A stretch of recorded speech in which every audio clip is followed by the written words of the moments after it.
The HR Stories podcast is brought to you by the team at HR Stories. The team at HR Stories helps businesses, nonprofits, and HR practitioners better manage the employee experience, providing the tools, training, and resources needed to get HR right. For more information, check out our website at theteam@hrstories.com. Each week on the HR Stories podcast, HR and leadership experts John Thalheimer and Chuck Smikian dive into the stories that matter most to you, our listeners. We have found that there is a lesson in every story. And now our host, John Thalheimer and Chuck Smikian. I love HR, so you don't have to. What do you think about that as a flag? You know, flag. I love HR. Is that a red flag? Yeah, a red flag. That's my red flag. That's my motto. I think that's a red flag on the field.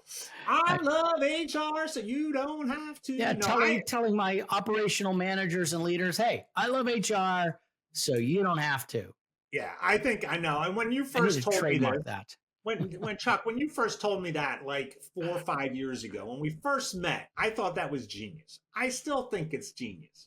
Yeah, I got to trademark it. Yeah. You know, I mean, just like HR Stories podcast, lesson in every story.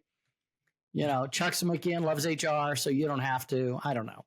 Yeah. Folks, John, everybody, it's great to be here again, breathing this nice, cool winter air, even down here in the Florida Keys. I mean, granted, it's 60 degrees, but that's cool. It was 55 here today, so. Oh, excellent. Yeah, it was warm. We went out for a walk and everything with the doggies and got everyone out, so it was good. All right, well, where do you want to start today, Chuck?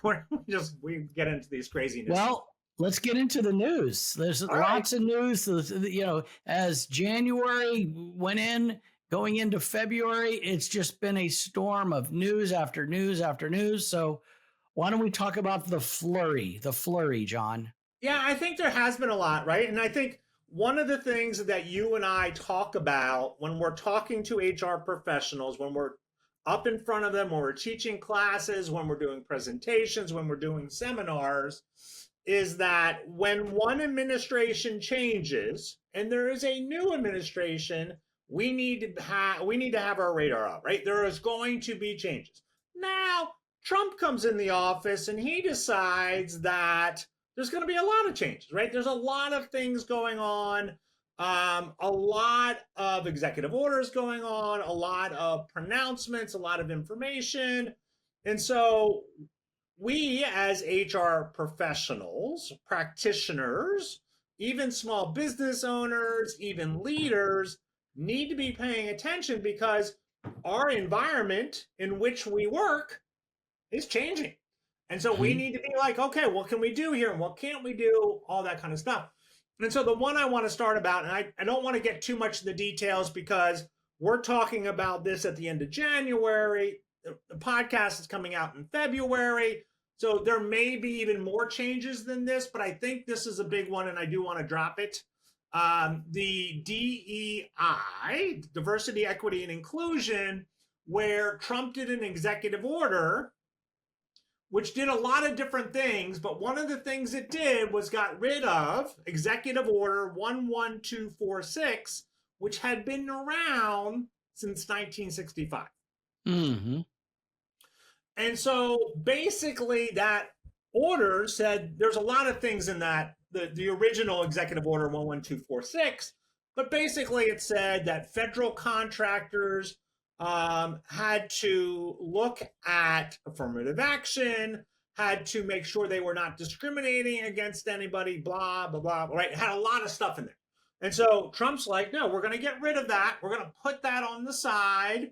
And he does not want anybody in the federal government doing anything with diversity, equity, and inclusion. Now, there are people listening to this podcast that are in an uproar right now, right? They're upset, right? But I think the one thing, and Chuck, you remind me of all this time, it doesn't matter whether we like it or not. It's the policy of the president. Mm-hmm. So how does this affect us? So if we are a federal contractor, and even if we're a private company, we need to be aware if we are doing diversity, equity, and inclusion, that it's going to be looked at with a fine tooth comb to see if we are doing anything illegal, right? So the 1964 Civil Rights Act of 1964, Title VII, still stands, right? The Age and Discrimination Act, the Americans with Disability Act, all of those still stand. All of those are still laws of the country.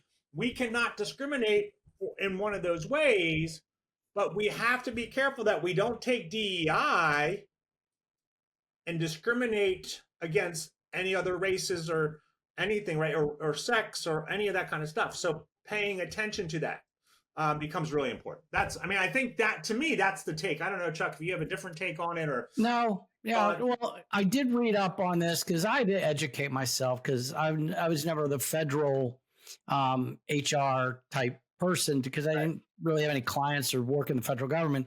So this actually came out even in the 50s when Eisenhower signed a law, leading towards, equal opportunity for anyone in the federal government, federal contractors moving into the 60s.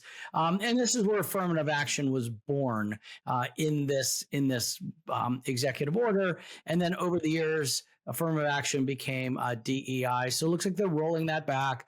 But it does not take the place of equal opportunity. Private employers never had to do affirmative action, which was to keep track and to make affirmative overtures towards, I guess, minorities and lesser served groups. I don't even know if that's the correct term, but you are correct in that the aspect is affirmative action, and this has been out there for a while, and we saw this with the universities too. Is affirmative action in its purest form, is that a discriminatory thing? And so the executive orders at that point in time, and it's been supported, is affirmative action is not and was not. But right now, that is being rolled back. So you have to be careful as to what your affirmative action programs were and go from there. So I think we're saying the same thing. Yeah, and so a couple things we should consider, right? So review employment practices and DEI initiatives for compliance with non-discriminatory statutes such as Title VII. Eliminate or revise policy or practices are likely to be inconsistent with existing laws. Review EEO policies, right? The equal employment opportunity policies and communication to assess the risk of enforcement agencies, right? And so the other thing that's going on is that the Trump administration eliminated fired some of the, what do you call them? The EEOC commissioners, which I didn't think you could do. I didn't think you could do that. So I don't know where all that's going to lead. Right. We're not, again, that's breaking news. It just happened today. So this will all obviously go on for a little bit more. So I think the thing is, and I am a big believer in DEI. I think diversity, equity, and inclusion can be very beneficial for organizations. We know having a diverse workforce helps. When we include people, when we have inclusion, bringing people into the fold, making them feel welcomed, they're going to work harder for us, right? And so making sure that we're thinking about that and doing those things, but not at the point of discriminating against other person. In fact, I wrote an article on LinkedIn. People can go check that out. A post, I should say, not an article. So that was, again, I wanted to touch on it. I don't want to get too much into it. I think we should get on to our next story. What's your next story, Chuck? Well, I did want to, and first of all, that post, we'll put those in the notes below that note, the LinkedIn post that John did. So in relation to what you talked about a few weeks ago, in January, the resume.org, or Resume, but it is resume.org, surveyed 1,000 companies with diversity, equity, and inclusion programs. And they did this in 2024 to understand how these initiatives may change in 2025. And there were some major takeaways. The first one was 1 in 8 companies are eliminating or reducing DEI programs in 2025. We saw that with Target and John Deere and a few others. I don't know what percentage. What's that? 1 out of 8, but I don't know what that percentage is. Is that like 12%, I think. Some people do the math. Do the math already. 12%. Okay. So, I mean, it's still not a lot. It's not like this avalanche, right? And they said, but the shifts in the political climate are the top reason. But here's the one that struck me. Of everyone they talked to, 56% of the managers believed when they were asked that the DEI initiatives in their company were primarily implemented for public relations purposes. And so I was like, oh, okay. I mean, I think you and I even talked about this years ago, saying, there's a lot of these companies, and it's just surface talk. They're just doing it, but the ones that are really invested are going to be really invested. The ones that are surface talk, who knows where that'll go. But I just thought that was an interesting, and there's way more to this article and this survey, but this is one interesting thing. Of the companies that are going to cut back on DEI programs, 40% are going to reallocate funds to AI initiatives. So. Yeah, it is fascinating. There was another study done by the Knoxville Centennial. I don't know what the name of their newspaper is. Yeah. Down in Tennessee, and they asked companies in Tennessee how many people were going to change or remove their DEI, and it was only like 1 out of 5. I mean, which is higher than 1 out of 8, right? So it's 20%. But for Tennessee, conservative state, I thought it was a little low, and I thought, oh, right. And so I do think people understand the importance of it and integrating it in and making it happen. We have to do it in a way that we're not degrading other races, right? Or other people or other things, right? And so DEI handles so many things. It's about a diverse workforce in terms of race, in terms of national origin, in terms of gender, in terms of religion, in terms of ability, right? All of those things. They're in veteran status, right? All of those things. And so, I don't know. Sorry. Well, I think a lot of these companies at some points, not a lot, but the ones that are deciding, I think it's like, okay, been there, done that, tried it. Yeah, it didn't make a difference. We didn't make any more money, and we're just going to redirect our funds. And they feel comfortable doing it because of the political climate. So much more to be seen. I mean, we know Costco decided to keep theirs, and they saw value in that. So I can't wait to see where all this goes. And Chase JP Morgan. JP Morgan and Chase decided to keep it as well. Sure. I think that's great. And I want to hear other people's opinions. So again, text us, let us know what you think. We'll come back. We'll talk a little bit more about it. So we would definitely want to hear from you guys about that as well. What you guys think about diversity, equity, and inclusion in the workplace. Let's not shy away from the top topics. I think they're important to talk about. What else you got, John? I know you got another story here. And so it's not really a story.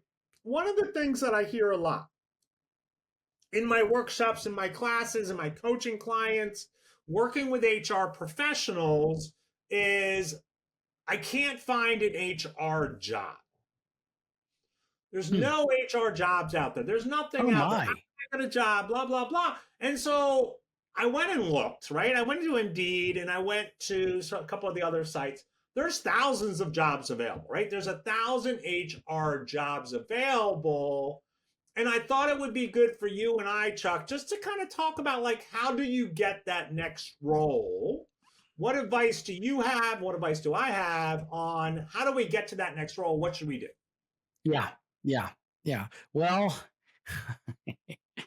I mean, you did say, certificate, you're getting that HR certification is huge. I don't know. There's so many paths to getting into HR and getting into that. And, sometimes I see people that are making a good amount of money. They want to get into HR and they realize they got to step back into like a lower paying HR job, or HR doesn't pay. So although HR can pay, some people aren't willing to make that move. But what do you think, John? Well, a couple things, right? So I definitely think the certificate, right? Yeah. Getting either getting certified by SHRM, getting certified by HRCI, either one of them, and we can have a whole thing. And maybe we can get Lisa Smith to come on and talk about her prep program. And that'd be great. She's the one, right? She's the person that helps people get their certificate. So maybe we can get her on to come and talk about that. But here's my thing. One, you have to have somebody look at your resume, right? And so have it there. And I was applying for a job, Chuck. I was applying for a job. It was a part-time, what was it called? Workforce consultant, right? And so okay. Working with the university to do workforce consultant, basically what I do for a living, but doing it with the university. And so I had to put my resume together, which I have not done in 7 years, 8 years, 9 years. Right. And so building that resume and getting that resume right. Now, here's the beauty. We're in 2025, right? Yeah. AI can help you with this. I wouldn't say rely completely on AI, but AI can definitely help you do it. So getting a resume, making sure that that resume matches the job that you're applying for, right? Use the keywords and all that kind of stuff. The other thing, and this is the thing that I tell everyone, if you want to get a job, you have to go network. Go to your local HR networking events, get to know people, because that's where the connection happens, and people will hire people that they know. And so to me, that's the number one, like you have to do it. Whether you're an introvert or an extrovert, you have to go and go to your SHRM meetings, go to your HR meetings, go to your local chamber, get out there, network, join other people and do all that. Yeah. I got to tell you, I've only ever gotten one job by just that I could think of, where I didn't have some maybe connection or where it was just blindly, I answered an ad and I got an interview and I got the job. I have answered ads and I have gotten some interviews, have not gotten the jobs, but usually there's a connection of some sort.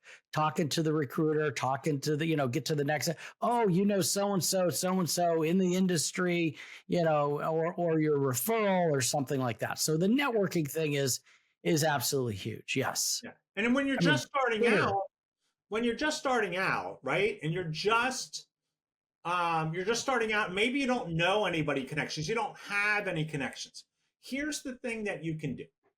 Go to LinkedIn and figure out which company you're interested in working at and reach out to the HR person, or, well, in our case, reach out to the HR person and build that connection up. Don't look for a job. Don't go to them like, oh, I need a job. Go to them and say, I want to get connected. I love what your company's doing. I think it's fantastic. And build that relationship up. And they're going to do one or two things. They're going to be like, oh, well, we have an opening. We would love to interview you. Or they're like, we don't have any openings now, but I know so-and-so at this place that can give you an in, right? And I always connect with Chuck and I on LinkedIn as well, because people are always coming to us, hey, do you have a blah, blah, blah that you could use for this? And we're like, oh, yeah, so-and-so would be great for that. But if you connect, say you heard us on the HR Stories podcast, so we know why you're wanting to connect. John, in relation to that, and I don't know if you have more to that, but there wasn't a study that came out by this group called Bartech Staffing, and they found out, and this is recently, this is once again 2025, during the first half of 2025, 57% of workers are planning to look for a new role, and 71% say they're going to do it in the next 12 months. And on top of these, and I love when they slice and dice these things, workers over 55 were more likely to say they want a new role, while those under 25 are more likely to be actually satisfied with their jobs. And wow, I was I was surprised to see that. But the reason for looking, the top reason, 76% of the folks that say they're going to look for a new job is because of higher pay. 76%, with work-life balance coming in number 2 at 59%. Wow. Yeah. That's kind of changed a little bit. The work-life balance. It has. Yeah. But I get it. Right. And I think one of the things we hear about, and I think I've read that same article, is job hopping in the younger group is big because, and I get it, like people complain and I'm like, why are you complaining? The person's doing what's in their best interest, right? And they get to a point with the company and they're not being looked at for promotion. So they're like, great, I'm going to go over to this company and get promoted. When we move companies, we typically get a bigger raise than when we stay at the company. Yeah, that is true. And yeah.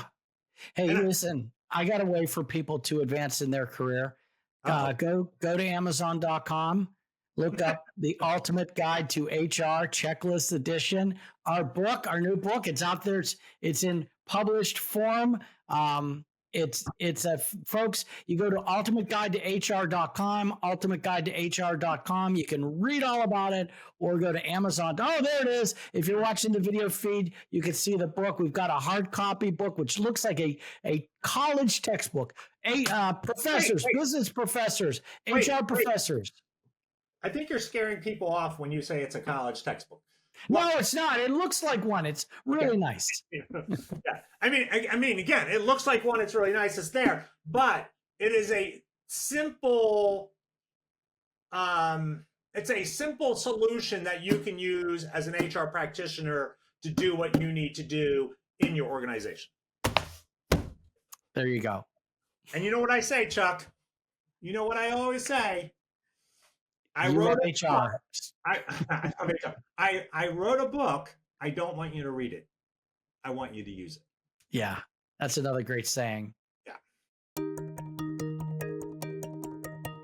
You know, John, I just love answering our listener questions. And it just reminds me that no matter what you do, we always talk about systems and having the right systems in place. So Bamboo HR is an HR system. And it's one that if you are out there, folks, and you're wondering, hey, we need a new system, or maybe we're not big enough for a system, you really want to check out Bamboo HR. One of the things about Bamboo HR, as I have come to experience it is super easy. It's easy to use, it's easy to learn, easy to implement, and it is easy to love. There are clean interfaces, it's colorful, it's extremely user-friendly. If you get a chance, why don't you go ahead and check out a free demo of Bamboo HR. The team at HR Stories is endorsing Bamboo HR, and we would invite you to go to bamboohr.com/free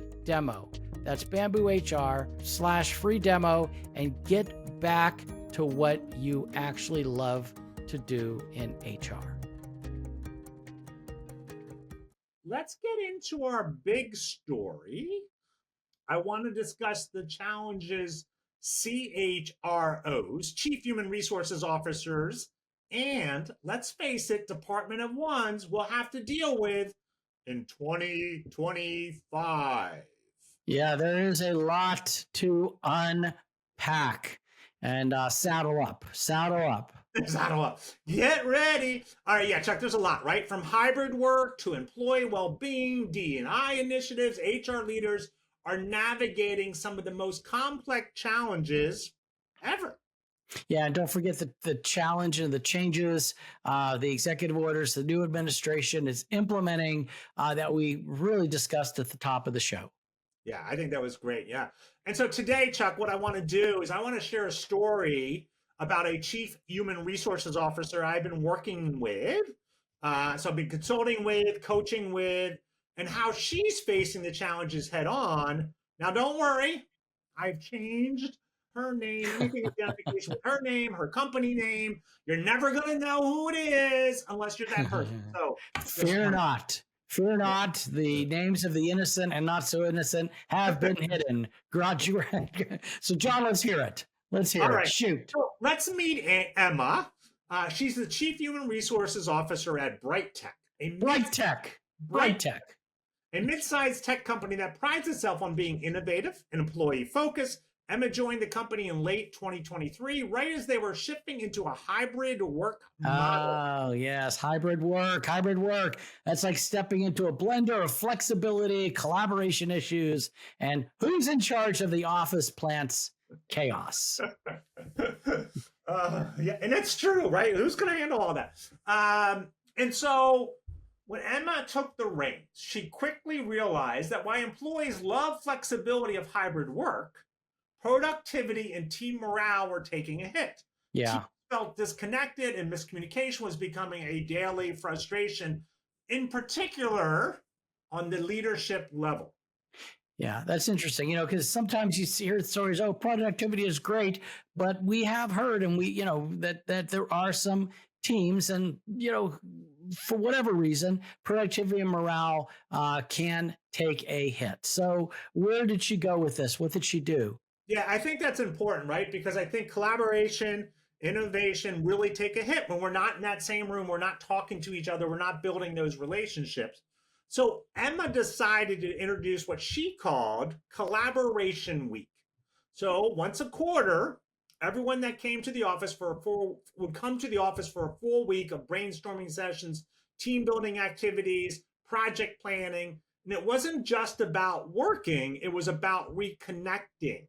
And so they would go out and they would do events in the evening, like karaoke, going to concerts, and then they were doing other things as well during the day. I came in and did training during the day, right? It was just a chance to be together and kind of get to know those individuals that maybe you're not hanging out with.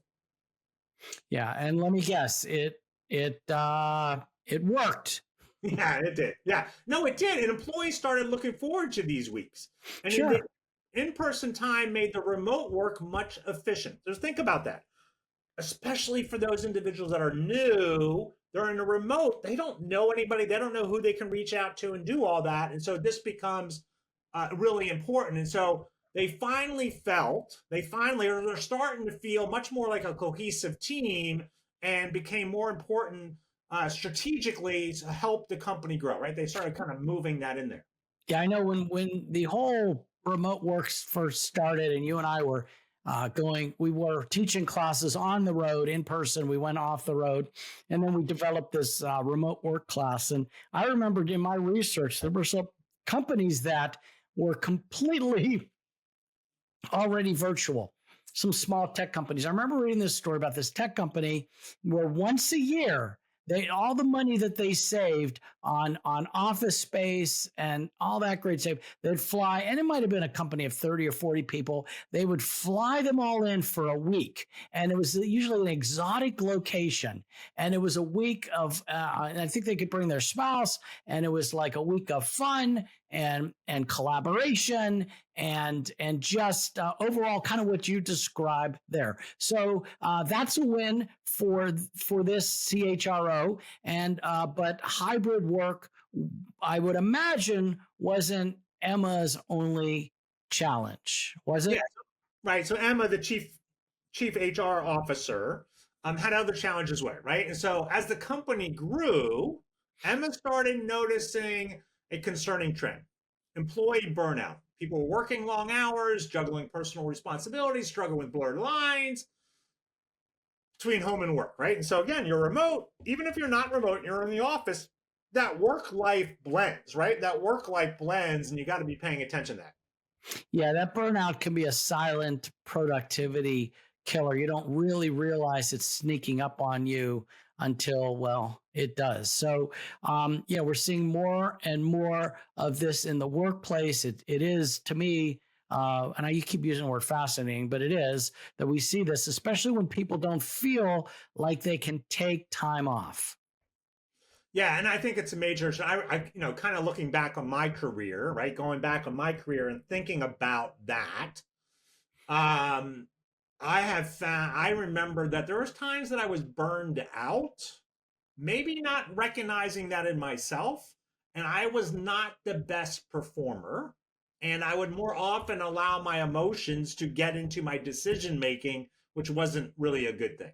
So Emma recognized, right? She recognized that she couldn't tell people, you know what, just take care of yourself, right? She had to lead by example and create systematic change.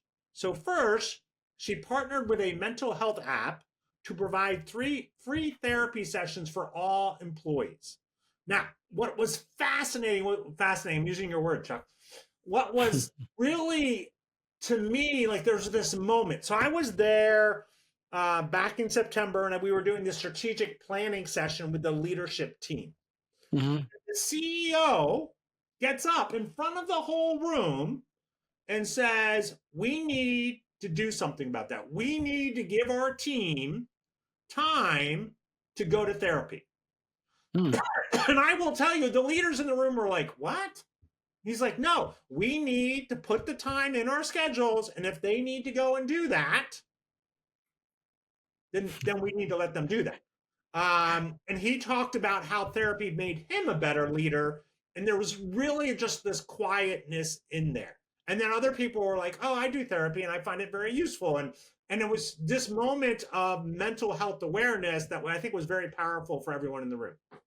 Yeah, most leaders, many leaders I've seen would not go in that direction, but I do love that leading through, and I don't mean it like in a bad way. I mean, that's fascinating. That was fascinating. That's excellent. And that is very mature of her to do that and leading through example. So I do love that. Yeah, and so the other thing that Emma did, she rolled out a new calendar feature, and I think we could all use this one, Chuck, called Focus Time. Focus time. All right, what's that?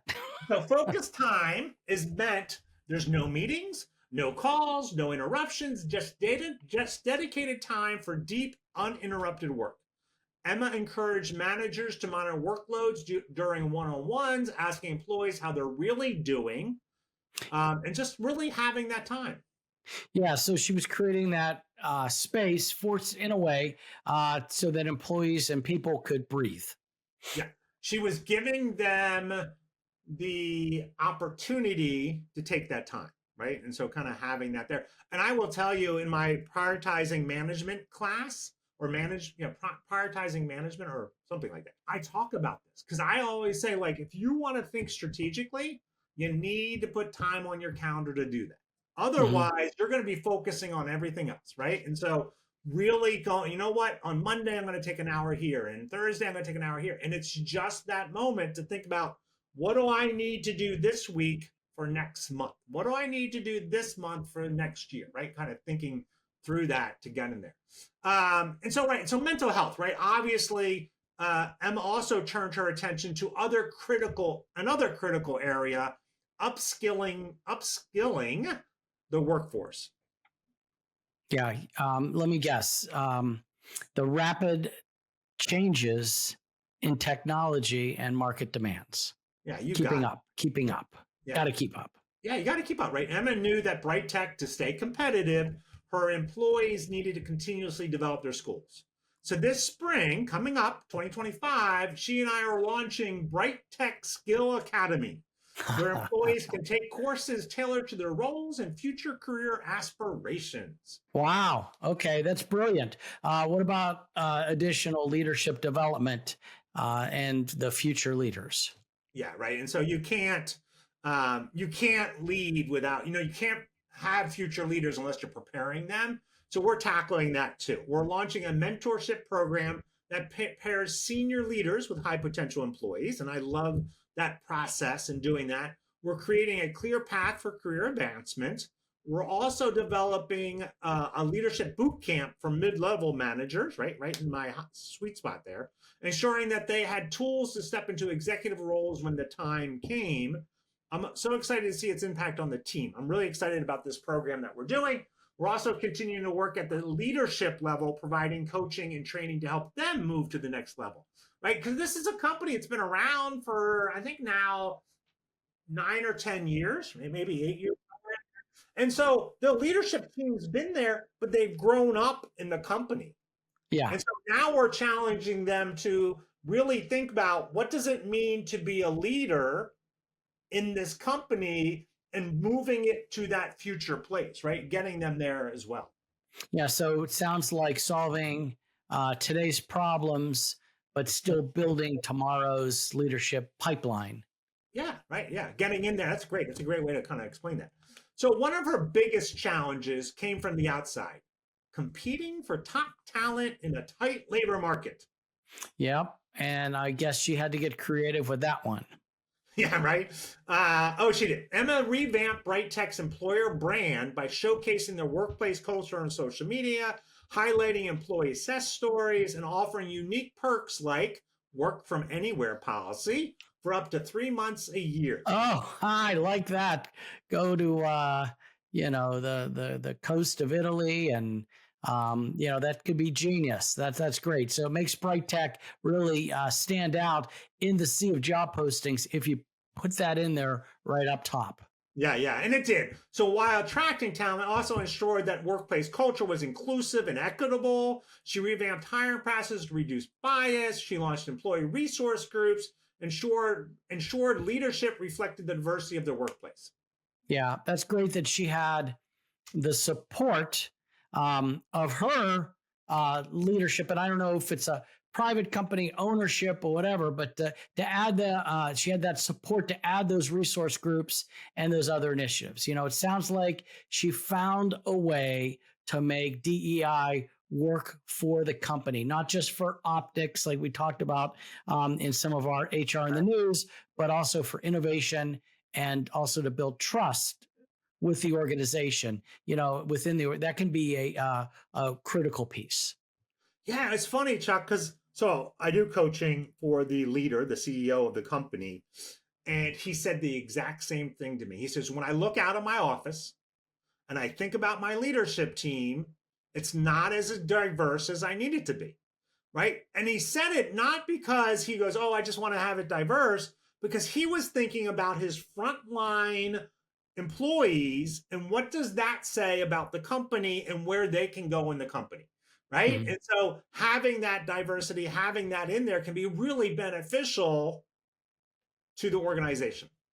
So it sounds like she didn't just meet these challenges head on. She turned them into opportunities, to go forward, to grow and succeed beyond just the challenges. Yeah, I got to say, I tell you this all the time, Chuck. I love working with smart leaders. Yeah, I know you do. I love working with smart leaders because it makes my job so much easier when they're just running with it and I'm just helping out, guiding them from the back. So definitely doing that becomes important. Yeah, I know you do. So Emma's story, and or whoever Emma may be, it shows what can be possible when your chief HR person takes a strategic and a proactive approach. And it looks like she had all the support to get all these things through, and kudos to her. Some folks may not have that luxury, but if you can, it's like a snowball. Build a little bit, build upon those successes, and then go forward to help you with those, proactive to help with those challenges. Yeah, so let's break it down for our chief HR officers that are listening, our chief HR, our department of one, right? What are the things that we need to think about for 2025, right? So hybrid work still out there. Maybe you don't have hybrid work. Fantastic. You don't have it. You don't have to worry about it. But hybrid work is still there. So find creative ways to create connection and collaboration. And here's the secret, Chuck. Come close. Let me tell you. Yeah. What do you got? Here's the secret. The secret. Connection and collaboration is just important in in-person workplaces as hybrid workplaces. What? Yeah.